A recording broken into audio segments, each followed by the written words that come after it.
Hello, Renegade marketers. If this is your first time listening, welcome. And if you're a regular listener, welcome back. Before I present this episode, I'm thrilled to announce the first ever in-person CMO Super Huddle that we're hosting in Palo Alto on November 8th, 2024. The theme is Daring Greatness in 2025, and we're rocking a full slate of inspiring speakers with ample time for networking. Early bird tickets are on sale now, so grab yours at cmohuddles.com. It's gonna be flocking amazing. You're about to listen to a recording from CMO Huddles Studio, our live show featuring the accomplished marketing leaders of CMO Huddles, a community that's always sharing, caring, and daring each other to greatness. The marketing leaders of this episode are Michael Callahan, James Stanton, and Jeff Morgan, who join us for a conversation focused on all things demand generation. They share hard-earned insights to get from generating activity to generating results and the small tweaks that can lead to big wins. If you like what you hear, please subscribe to the podcast and leave a review. You'll be supporting our quest to be the #1 B2B marketing podcast. All right, let's dive in. Welcome to CMO Huddle Studio, the live streaming show dedicated to inspiring B2B greatness. I'm your host, Drew Neisser, live from my remote studio in Jupiter, Florida. In 4 years of huddling with CMOs, I don't think I've ever heard one say, guess what? Our CRO asked our team today to stop delivering high quality opportunities. Never happened. In truth, the demand for generating demand seems insatiable at most B2B companies, and the pressure on CMOs to build predictable, scalable demand gen engines is rocketing. So, what does it take to build a demand gen machine? We know it's some combination of people, processes, programs, technology, maybe even partnerships, but getting that right seems to be an art form.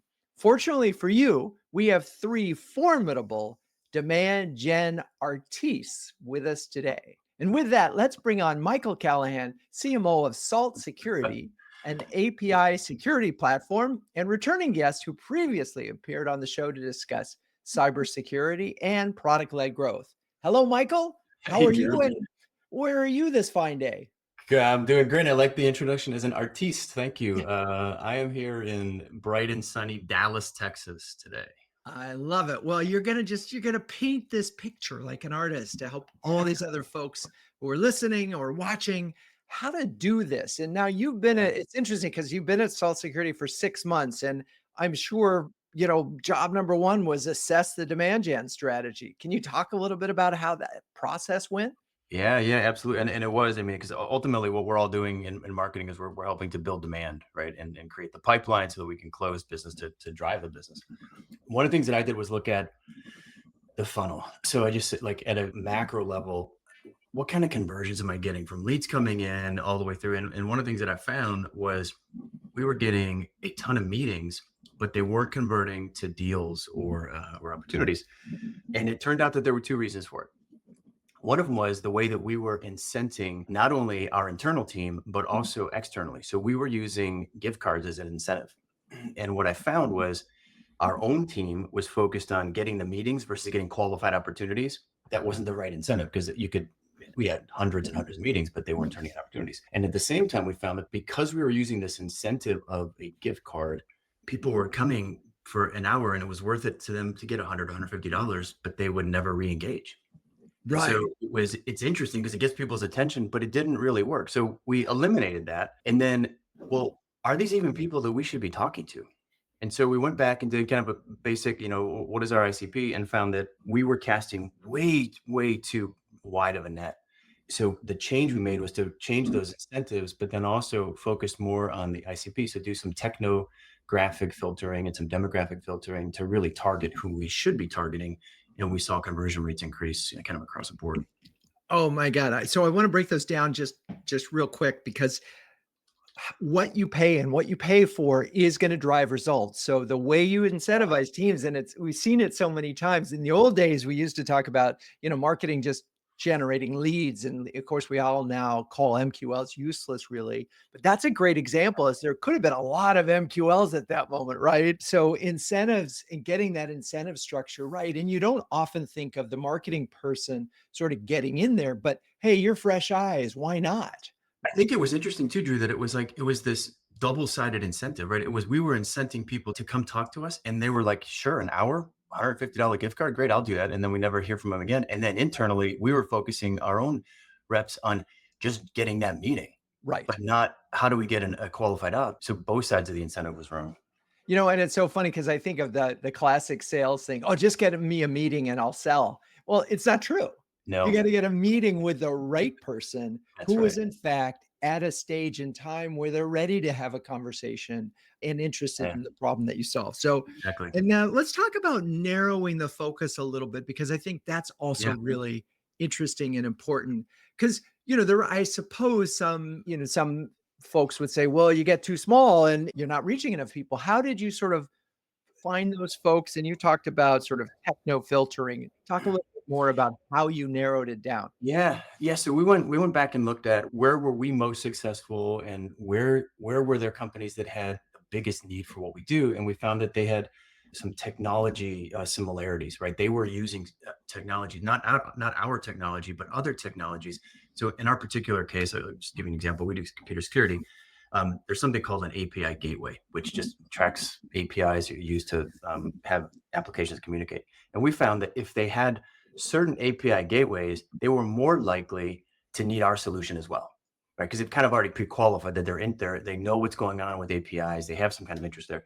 So instead of just saying, we're going to talk to anybody that's interested, we started narrowing that and saying, well, do you have a gateway? And if you do, if you have this particular one, we'll give you a message that is a combination message that, this plus us gives you a better solution. And it's working really well, right? But it's a way that it's like one example, probably three or four that we did where we said, let's target this down or narrow this down rather than fishing the entire ocean. Let's go spear fishing, so to speak. Yeah, and it's so interesting, and if it sounds in retrospect, it sounds so simple and so obvious, but Yeah. it makes sense. And we talked about this. We had a part, last month. Actually, it's this month. All of our huddles have been on partnerships, and this is a great example. While it's not even an official partnership, although you could go there, but the solution of you plus the API gateway is a lot better than either the API gateway or you guys. So you're stronger together. But for you, you can sort of like say, hey, people with an API gateway like this, Yeah. right? And they can see, oh, they're talking to me. That's me. Exactly. Yeah. So then instead of like a generic message, you actually have Right. a message that lands. I mean, it's not like every possible scenario that person or that company might have, but you at least you're talking their language where you're saying, hey, I know that you've got such and such, and we can do a 1 and 1 + 1 = 3, and they're more interested in that than just them trying to figure out how it applies to them. Yeah, it's funny. It's a little bit of thinking like an Instagram algorithm, right? Where, oh, Drew likes penguins, so let's show more pictures of penguins, right? Which, by the way, is what's happened to my feed. It's crazy. It's just nothing but penguins, which fortunately That's I right. find endlessly endearing. But still, it's the same kind of thing. These people are interested in this area. There's a new term. It's not technographic or demographic. It's going to be penguin graphic that Yes, yes. just to use. And it's a target of like three. Right. Including Poppy from the Global Penguin Society. But Nice. that's a real person, by the way, and he is actually on an episode of the show. Anyway, those were really big changes. Was there anything else in this first 6 months that was sort of really helpful to you to get the demand gen engine cooking? I think a lot of people use this technology, but it's called Gong. And it's a way that reps can get better at listening to customers' needs and refining their story. I listen to a lot of Gong calls or Gong recorded calls, understanding what was it that customers were asking. And so it helped me better message to their problems how we can help them with it. So spending that time and it's a commitment, right? Because it's like these are half-hour or hour-long calls, and you got to dedicate the time. But if the more you can do that, because you can't always get on a live call, but if you can use some of these recorded ones, it totally helps the level of messaging that you're delivering. It's funny because I know that Gong is integrating AI tools, and there are other AI tools that you could, in theory, upload all these calls, the transcripts, and look for patterns and, have it identify where certain things. But I don't think there's any substitute for human ears Yeah, either. exactly. I agree completely. Interesting, because I do think that's going to be the combination of sort of where AI is going to shine is going to be able to look at massive number of calls and find the patterns. Yeah, I mean, in fact, I was on one of this morning. So I read the transcript. So it took an hour call and it gave me a single page like summary, which Right. was interesting. But then I went in and actually listened to how one of our reps was using our new sales deck. And it was super enlightening. It was like, oh, that point really landed. I love that. And that one, that's not exactly what we're trying to get across there. So it's not only we're hearing the customer problems, but it's also how are we presenting our story and where can we refine? Right. Yeah. Yeah, and again, I think it goes back to the sort of a fundamental core of being a CMO is know your customer better than just about anybody else, and you just Yeah. can't go wrong. Anytime that you Yeah. spend either talking to a customer or listening to a customer is probably time well spent. Okay, Yeah. awesome. Great way to kick it off. Next up, James Stanton is a VP go-to-market at Empyrean, an HR tech and services company. James is an industry expert who has graced our stage before to delve into topics of building marketing teams. Hello, James. Wonderful to see you again. Hello, good to be here.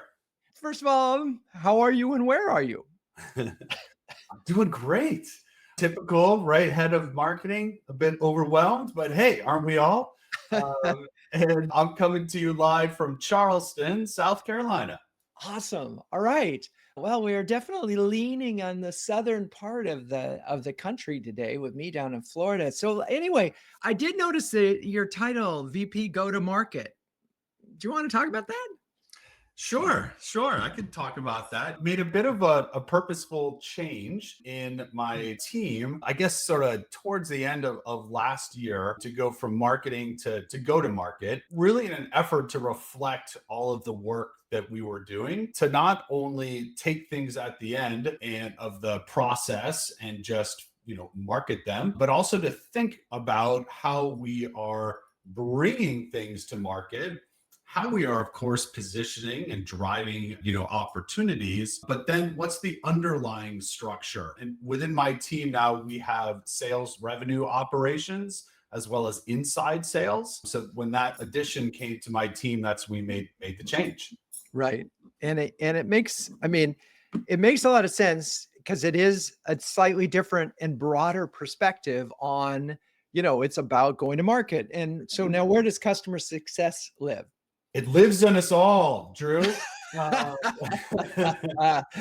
the customer success team here at Empyrean lives over with its own dedicated group and senior leader it's actually called CXT, Customer Experience Team, right there. And there's a very tight partnership for sure between our team and that team. In fact, we had someone from the marketing team actually move over there recently for a new job opportunity. So that just to me speaks volumes to how marketing and go to market is connected with the success and growth of our clients.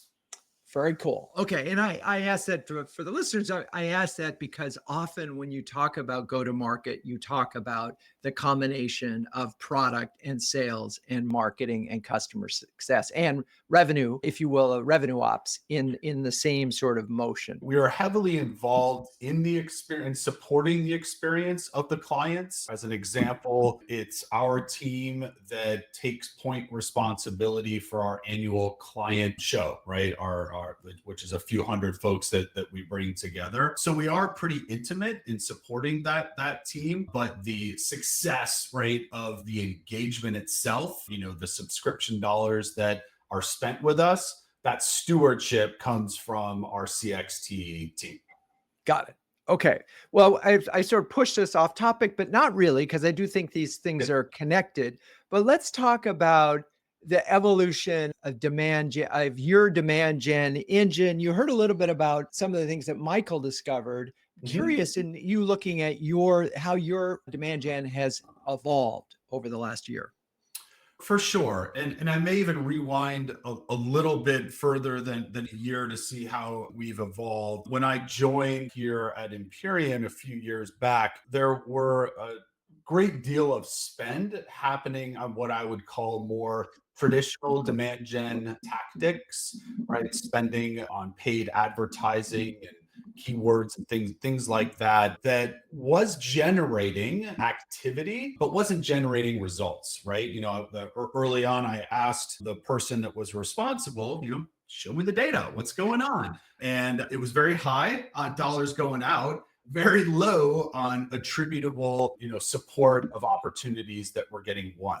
That was a problem. We went to work thinking about that. There were a number of other pieces, I would say, of our marketing strategy that needed to be addressed. Mainly, what is it that we want to take to market as a message, right? What's our brand strategy? All of those things. I find that there are some CEOs or COOs who get very tactical and like, well, if you start just like spending on things, and you're gonna it's like if you don't have your core strategy set, if you haven't thought through how you are going to get a message across that lands and what's important, it makes no sense to spend money because crap in, crap out, right? Sorry for the colloquial there, but that's what will happen. Yep. We did take some time. We actually paused on some of our demand gen efforts as we got our strategy set. So that was, one kind of learning. And then we purposefully moved, and I know we've talked on this show, and I think you guys were talking about it a little bit earlier too, the whole concept of MQLs, even a little bit account-based marketing, and a lot of those lessons still apply. They're no longer suited to, at least within our business,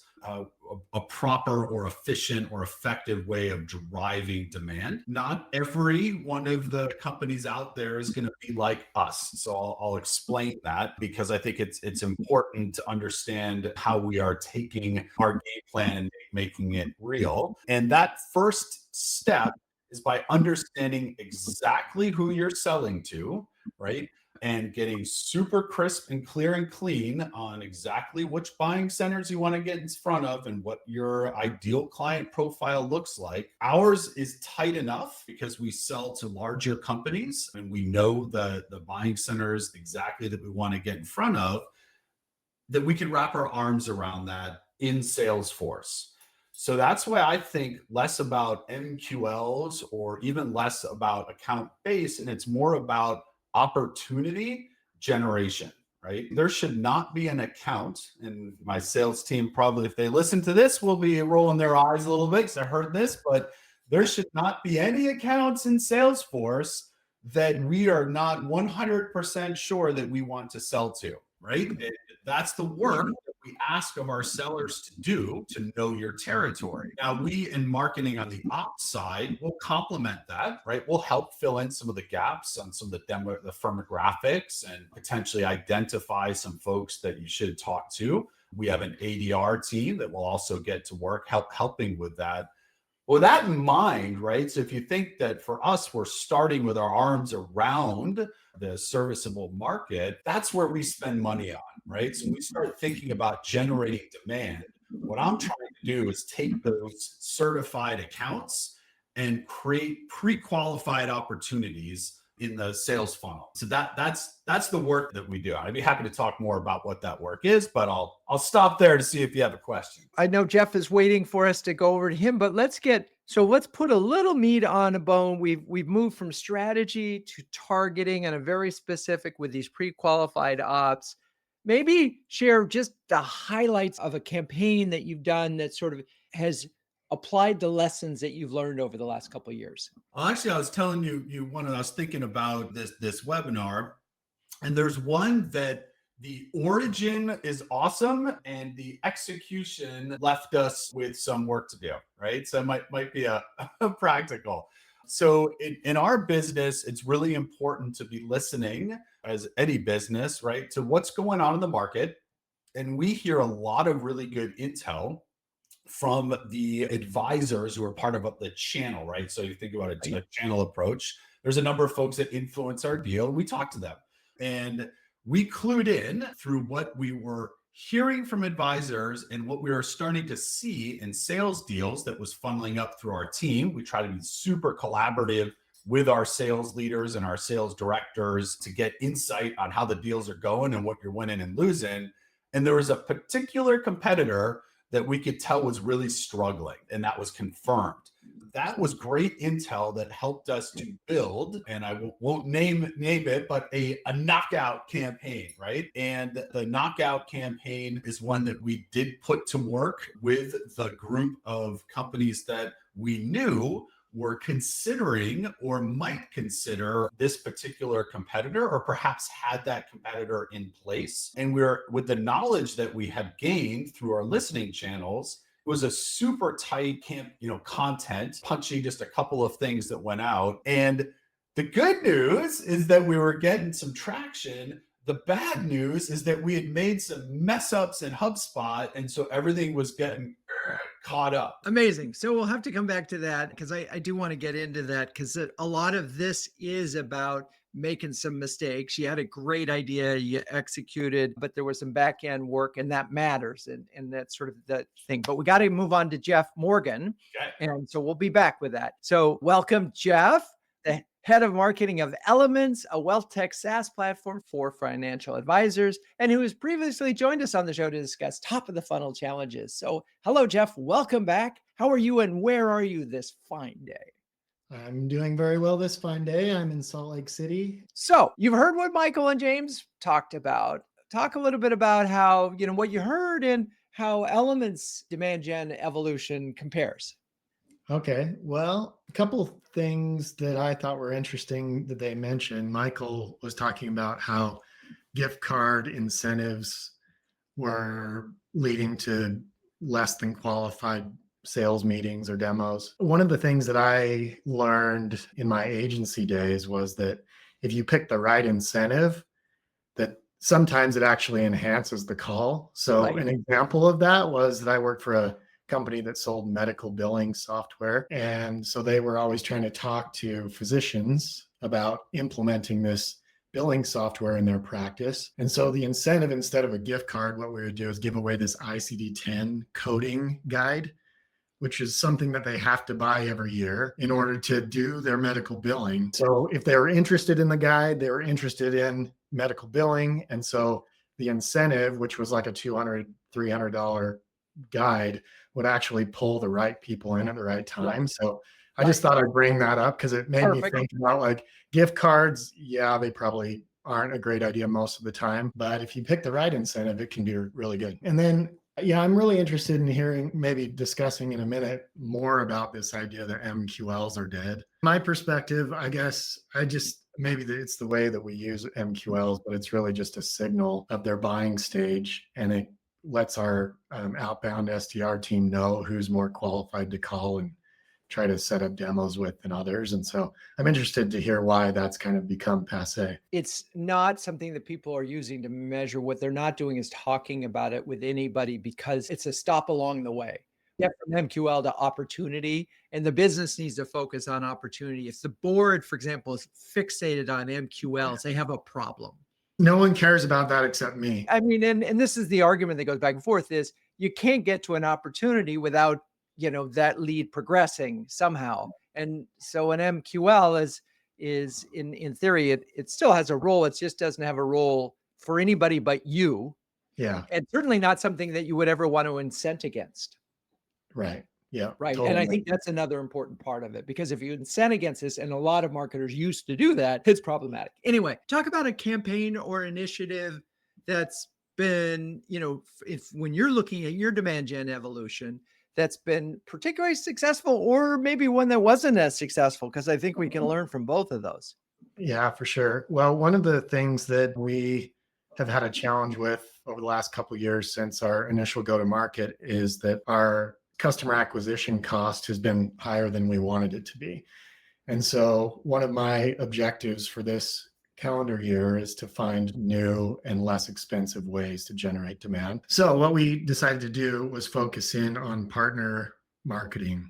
And there's been a variety of different ways that or different types of partners that we've started to engage with. And it's really led to some exciting opportunities for our business. So we're doing co-marketing with people who have larger audiences than we do of our exact same target audience. And we're doing email campaigns, social media campaigns, webinars with them.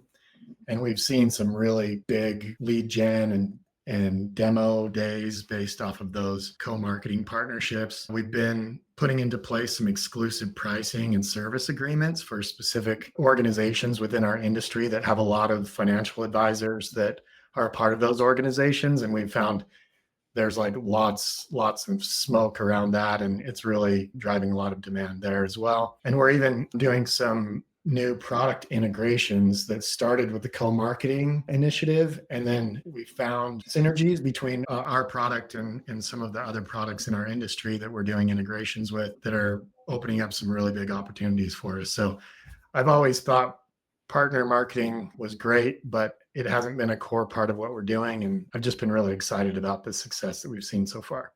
Yeah, I'm so glad you brought that up. I mean, first of all, key thing is, what's the problem you're trying to solve? Oh, we want to drive down our cost per acquisition. Well, how do we do that? Well, then you went on to, well, gosh, if somebody already has a relationship with this person and they're bringing their credibility and our solution and their solution, similar to what Michael was talking about, that if that bundled solution is stronger, then you sort of, they're opening the door for you, right? And so that your costs are going to go down because you don't have to spend money on all of that awareness and preference stage. You're coming as an easy recommended partner. And I'm just thinking about, Brent Adamson making buying easy. Well, if in some ways you're taking the risk out of it, right? Because there's an implied endorsement from that. So co-marketing, special pricing.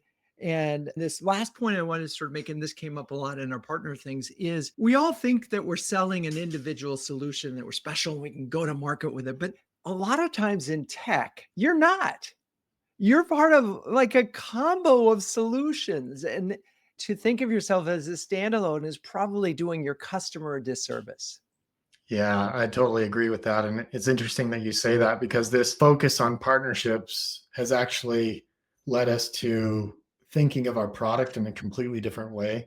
We used to think of ourselves as a point solution in a broad spectrum of different types of software solutions for financial advisors. And now we're starting to position ourselves as the hub in a hub and spoke type relationship, so that the customer or our financial advisors, clients, their client experiences starts with our software and then branches out to all these other point solutions in the industry. And that's what's really opened up so many doors with these other much larger organizations that are interested in integrating with us, because they know that our client portal solution is a lot better than what they've seen other places in the industry. It's amazing. And they would be able to have the insight and the appreciation of it because they know your target really well, because they're saying you're sharing the customers. What's interesting to me about that is it is a radical way of rethinking about demand and demand generation. You talk about a machine. Now, we also know that partnerships are tricky and you got to create the win-wins and there's all these other things and you need a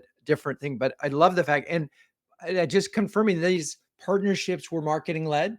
Everything that we're doing right now is marketing led. So it's been really fun to also be able to establish new relationships from a career perspective. I'm establishing relationships with the executive leaders on other teams in my industry. So hopefully someday when I am in transition again, I'll have a deeper network. So there's a little bit of a side benefit there to like getting to know some of the people. Yeah, no, I love that. That's awesome. All right, well, we're going to come back and bring all three of you together because we're going to talk about CMO Huddles for a second. CMO Huddles was launched in 2020. It's a close-knit community of over 400 highly effective B2B marketing leaders who share, care, and dare each other to greatness. Given the extraordinary time constraints on CMOs these days, everything about CMO Huddles is designed to help leaders save time and empower them to make faster, better decisions. So, Michael, James, Jeff, you guys are incredibly busy marketing leaders. I'm wondering if you can share maybe a specific example of how CMO Huddles has helped you in your decision-making process. So one of the things that I really like a lot is the Slack channel. So having that available to just either kind of eavesdrop or see what conversations are going on, or if I have something specific where I'm like, hey, I need some input on this or something we're struggling with, and to get that community to respond back is great. And it's one where, like, that if you do that internally, sometimes people question, like, well, don't you know everything about everything having to do with marketing? And really what you're doing is just like, hey, what do you think about this? And you want to get that kind of non-judgmental sort of feedback. I love the Slack channel on CMO huddles. No, I love it. But the broader perspective is it's so hard because the CMO is expected to know everything. And it's a stupid thing because no one can know everything. No CEO knows everything, but it is a safe place where you can ask questions. So thank you for that, Michael. Jeff, go for it. Well, I've found all kinds of value with CMO huddles, but one of the things that really stands out to me is the opportunity to connect with peers. And outside of our huddle days, I've actually had an opportunity to meet with probably 15, 20 other CMOs with just like 30-minute introduction calls where we got to know each other, talked about some of our challenges. And in some cases, like, we've followed that up with additional conversations when we've run into different challenges, and we've been able to help each other through those challenges. So that's been really valuable to me, like just expanding my professional network. And I also think the LinkedIn and personal branding emphasis has really been impactful for me. It's made me think differently about how I present myself to the world and how I network and how I like prepare myself for the next phase of my career. In so many ways, CMO huddles has like been an influence on me over the last year and a half or so that I've been involved. I appreciate it. Well, and by the way, you probably take advantage of our one-on-ones so great, and I love to hear that. Anyway, James, any last thoughts on this? Yeah, all of that plus one. I'll give you some props there, Drew, right? I think that one of the things that I've loved about CMO huddles is getting an opportunity to learn some of the things from you and during one-on-ones. There's a really good nexus that you bring together from the points of view that you collect across the board. And that's been really helpful. So that's all a part of the package when you subscribe to this great community. I love it. All right. Well, thank you, all three of you, for those kind words. And if you're a B2B CMO who can share, care, and dare with the best of them, do yourself a favor and visit cmohuddles.com. Check out our free starter program. We hope to see you in a huddle soon. Okay. So we've covered a lot of different ranges of demand gen engines. This is a question that comes up and it's very tactical, but where do BDRs and SDRs sit? I mean, I think, James, we know that that's part of your GTM. Michael, where are they? I have them in marketing. They're in marketing. And Jeff, do you have any BDRs, SDRs? Yeah. And they sit officially under the sales team, but I manage them and create their cadences and do all of the sales enablement collateral for them. So it feels like they're mostly under my direction. So. And Michael, I have felt that this is such a critical thing for CMOs because it gives you control of what ultimately becomes an opportunity. Is that a valid perspective? I mean, how do you feel about having them report to you? Yeah, I think, even though we all try to work well together as a team, right? That having the BDR as part of the organization, it just brings you closer, so we can have that kind of that quick reaction or that conversation of, hey, these are working, or these are quality, or these are not quality, and it speeds up your ability to execute. I think, but it's like, I've been in situations where it's both sides. I think this way is more efficient, but the argument that I always have, or I use with this, is if someone has a sales quota, and it's not like an overlay quota, it's an actual quota, they should be in sales. They don't, they should be somewhere else. In this case, I think they should be in marketing. And that seems to kind of make it a little bit kind of agnostic, because you're arguing a different principle than like, well, I want them in my team, or I want them in my team. You're just like, well, this is the argument we should have. And then we'll figure out what happens after that and where they sit. That's why they sit on the sales team for us, because their incentive is tied to actual sales. And so we want the sales leader to ultimately be the one to meet with them and hold them accountable to those numbers. But in every other way, the marketing team is like enabling them to do their jobs. I mean, one of the things that and this is really, we start to get in the weeds here, but how do you have stronger relationships with sales? Well, if marketing is delivering high quality opportunities, then you have a much stronger relationship. Yeah. And you can't have some sales saying these leads are garbage. So you just eliminate that thing because you're qualified for them. That's I right. want to go back to James talking about lessons that you learn from things that didn't quite work out as well as you expected as you're building your perfect demand gen engine. And you just touched a little bit, James. You did this campaign. It was against a competitor. You ran the campaign, but then there was a breakdown in the tech. Talk a little more about what you learned there, where things went wrong. Yeah, for sure. I think, measure, what is it? Measure twice, cut once approach there. We had moved also over to HubSpot fairly recently. And so this was one of the earlier tests of how that was all working. And there was a drop having the lead turn up for we call them account development reps for the ADRs to see it was happening. So it was literally just a plumbing. If that last mile, isn't working, then things fall apart. So we were able to rectify it, rather quickly and get, move the results along that we were getting. But it just gave a red flag, right? Like just make sure that you're looking, because we get caught up in all the big ideas and the strategies and like all of that. It's like, well, if the plumbing ain't working, then you're not going to get the results you want. Yeah, literally today we sent an invitation out to an in-person event and we rushed it out. It's the first of its kind that we've done. And we forgot to put a registration button on the email. Huh. It's like, well, the response rate to that is not going to be very good, is it? Fortunately, there was a quick fix to that because we just sent the meeting invite. Little things happen that can really have a real impact on the measurability of it. Michael or Jeff, you want to share some little thing that went, gee, wish we had caught that earlier? Well, I'll give you one, maybe less about like technology, like you're explaining it. It was with a vendor. It obviously leads to demand gen because it was an SEO vendor that we were using, and SEM, SEO, they were doing both for us. Man, it was the best pitch ever. I was all in. I'm like, this is it. I mean, this is going to quadruple or whatever. I mean, this is ridiculous how great this is going to be. Probably took 4 or 5 weeks before I realized it was kind of smoke and mirrors what we were being pitched. And I was embarrassed, right? Because I'm the one that was touting this internally and going, hey, this is great. But I ended up using it to say, we're all going to make mistakes. And so what we did, as soon as we learned, we stopped, right? So we let them go and went on to the next thing. And it kind of gave everyone else, not just in marketing, but in the rest of the company, like this okay kind of a pass to say, it's fine. Try stuff and it doesn't work, then just make a quick change and move on. So it ended up being kind of net positive from that effect. The impact of I basically wasted 5 weeks dreaming that it was going to be the best thing ever. And it really wasn't.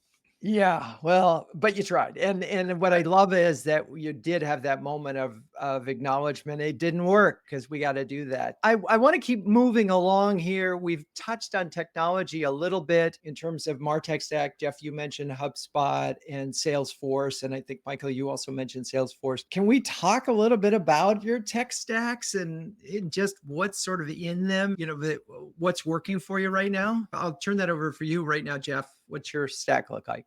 Sure. Yeah. Like you mentioned, CRM is Salesforce. We're using HubSpot for marketing automation, data management, lead scoring. We're using Chili Piper for our appointment setting, specifically for demo setting, especially Asana for our project management system, Zoom for meetings, Gong for meeting recordings and sales coaching, SalesLoft for our outbound SDR and AE and CS motions. And then my favorite category of new tech is the AI category. So right. Yeah. We've got a lot of different things that we're playing with and trying. I'm like a really AI early adopter. And so I'm loving trying out all the new things and seeing what they're good for. So we're using GPT-4, Claude 3, Perplexity, Midjourney, Reclaim, Fathom, and even more than that. But those are the ones that I use every day, or our team uses every day, and finding lots and lots of efficiency gains. We're becoming more effective using those tools.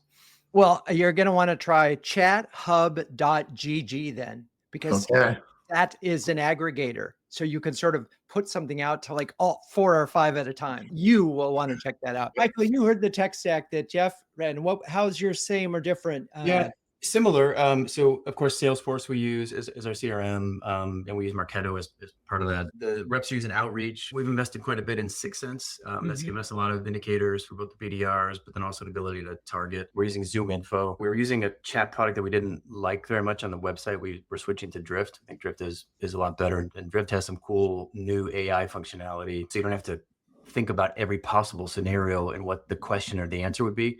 It'll actually go and find some answers for you. So we're pretty optimistic about what Drift's going to do. Oh, very cool. Because Drift had sort of in huddles, it had been losing momentum. I could tell a lot of people were going in a different direction. So it's good to hear. James, anything in your stack that was different or that you want to mention?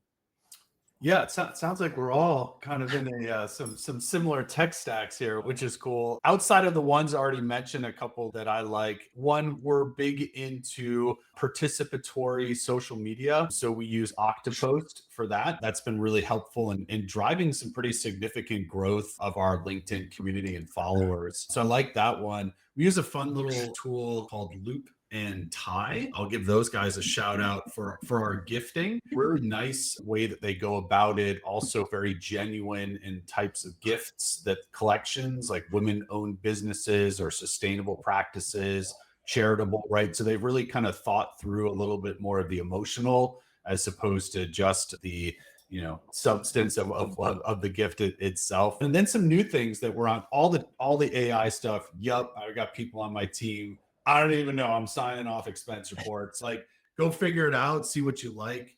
Just speak nicely to the AI is all I ask. So that, if things got to go the wrong way, at least we'll be on the positive side here. But Nevadic is a new one that we're working on right now. And that's interesting. It's a way for marketing folks, product marketing in specific, to pre-create demos and tell stories through the ways that we can actually demonstrate our features and functions, which I'm really excited about because I think it's going to help our sales team to think a little bit more critically about when and how to use our demo environment, as well as make it easier to answer questions in the in between meetings. It's all that in between space that marketing lives in once an opportunity is developed. So those are a couple. We have a question from Dale Davies, who's been watching the show and is asking his SEO smoke and mirrors. I want to break the question down real quickly because yes, there is a longer ROI, but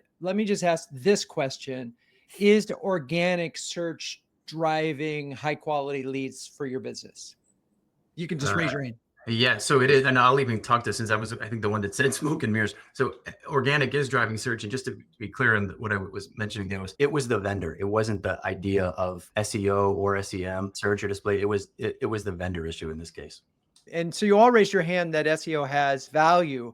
To me, the more interesting question is, are we about to have this Google apocalypse where it's going to change so dramatically that all that traffic that we used to count on, we're not going to see anymore because suddenly you were on the front page and now you're on page 3 because so much of this is being taken up by the widgets. So I don't know if you want to speculate on that. There wasn't really a question. I agree that it's got a high likelihood of having a really dramatic impact on the quantity of traffic coming from organic search. I think with the first organic search result being pushed off of the fold, that is going to be a dramatic difference in the amount of clicks that you get. If they integrate links to reference material like they do in Perplexity, if they do it that way, maybe it won't be quite as dramatic, but I'm a little worried about that. What's interesting on this too, Drew, and I don't know if it's specifically to what you're talking about, how the upper part of the results are going to be not organic. At some point, what that does is it forces us to then do paid, right? It makes us pay. It could just be an anomaly. It could be an early indicator. I'm not sure. We're seeing better results with Bing lately. It's surprising because we've always gone Google. And then what we were seeing was, these are actually higher quality and better conversions. Let's keep putting a little bit more and more into Bing and see if we max out or if it's really something. Being paid, not being organic, because Bing is 5% of search traffic, but Yeah, well, so we were seeing it on both, right? Like we were seeing actually more coming from being organically, but then also the paid piece was actually quite a bit more Interesting. effective than the organic piece. Wow, they're smiling in Redmond right now, Maybe. They're the first to win with the AI, right? Like they're right? putting a lot of effort into Yeah. the user experience of search. And I think Google is optimizing their business plan, right? That's at least how it feels. Yeah, that's a good way to say it. Mm. Yeah. Interesting. I think the demographic of who uses Bing is really interesting because if you, for the right product, I've found that Bing actually way outperforms, especially on the paid side for certain types of products where the target audience is more likely to use Bing. Whereas like other products, I've tried it on Bing and it's been a complete flop because the target audience uses Google or uses a different search Well, engine. They just don't live there. I mean, it's so hard because again, Bing is only X percent, less than 10% of the total amount of search. So, I imagine that you can max out pretty quickly on how much you can spend. Yeah, right. And that's so this, if in fact organic goes away as a significant driver, because you guys have invested lots and lots of time and energy into getting hundreds of keywords that Yeah. land on the top page, and suddenly they're below the fold and traffic goes. So something's going to have to give, right? Because Yeah. if you counted on that site traffic, which most brands do, it is going to, and you're not going to get it from ChatGPT. That's right. Maybe you get it from Perplexity, but I don't think, again, the reach isn't there yet. But that would be interesting. I wonder if there are SEO strategies for getting on being the answer to Perplexity's question, Well, or you wonder too if like the person using it is just going to start to reject it because they're going to be like, all I'm seeing is ads. I Right. want actual result, and so they start going to DuckDuckGo or not Bing, but what's the browser even that Microsoft is doing? I guess Bing's probably better than that, but you may get like a rejection from the actual users because they don't want to see the ads. I really think okay. Perplexity is a good view into the future of what all of the search engines will look like because they are doing a really excellent job of mixing organic search results with LLM responses. It's just I use it so much and one of the most valuable things in my tech stack right now. Amazing. Okay. So very quickly, give me your top 2 metrics when we're focused on demand gen. What are your top 2? So we look. So the top one for us is stage 2 opportunities, but the stage doesn't mean anything to you guys, but it's qualified. Right? So it's a qualified opportunity, and the other one is net new inbound. Are the 2 things that I look at. Net new inbound. Aside Okay. from ARR and all that kind of the revenue Right. piece. James, top 2. Very similar. It's the number of pre-qualified opportunities generated. And then also a little further down the pipeline is impact, right, on closed won business. Marketing's impact on Marketing program impact, right? We track Okay. impact, a variety of different things. 100 touches and 70 of them were marketing, kind of a thing. Something like that. Something like that. Okay, Jeff. Yeah, demo held volume is number 1, and then demo to close conversion rate would be number 2. So we're kind of trying to measure the amount of inbound that's coming from marketing and how well that's converting into revenue. Right. Perfect. Okay. Now, final words of wisdom for CMOs who are standing up or refining their demand gen engines. And we'll start with Jeff. I'd say that a diverse set of content types that touch different levels of the buyer's journey. It's like the old standard approach of top of funnel is educational and initiating relationships. Middle of funnel is introducing your solution to a prospect's problems that you uncovered in top of funnel. And then the bottom of funnel is pushing them towards having a sales conversation with a really strong, benefit oriented call to action. I would say very much start with your strategy before you spend any money, before you buy any tech, right? You need to know exactly who you want to talk to, why they would want to hear from you, right? So I know it's marketing basics, but I've just been amazed. If you don't follow that, you're going to end up spending lots of money on things that aren't going to help at the end. I agree with James, what we said on that. So, but I'll take another approach, maybe that on the tactical side of that, what you went from strategy, I'll go to the tactics is look at that funnel and see, are there obvious places where you've got issues? If you even if you're Your strategy may or may not be super dialed in. It'll be obvious if you look at the funnel to see, oh, I've got problems here, here, here. It could be top, middle, but whatever it is, and then you can figure out where you want to focus your efforts. I love it. And a lot of this comes down to you may be targeting the wrong people. And the data is there if you just look for it. All right. Well, thank you, Michael, James, Jeff. You're all wonderful sports. Thank you, audience, for staying with us. To hear more conversations like this one and submit your questions while we're live, join us on the next CMO Huddle Studio. We stream to my LinkedIn profile, that's Drew Neisser, every other week. Renegade Marketers Unite is written and directed by Drew Neisser. Hey, that's me. This show is produced by Melissa Caffrey, Laura Parkin, and Ishar Cuevas. The music is by the amazing Burns Twins, and the intro voiceover is Linda Cornelius. To find the transcripts of all episodes, suggest future guests, and learn more about CMO Huddles or my CMO coaching service, please visit renegademarketing.com. I'm your host, Drew Neisser. Until next time, keep those renegade marketing caps on and strong.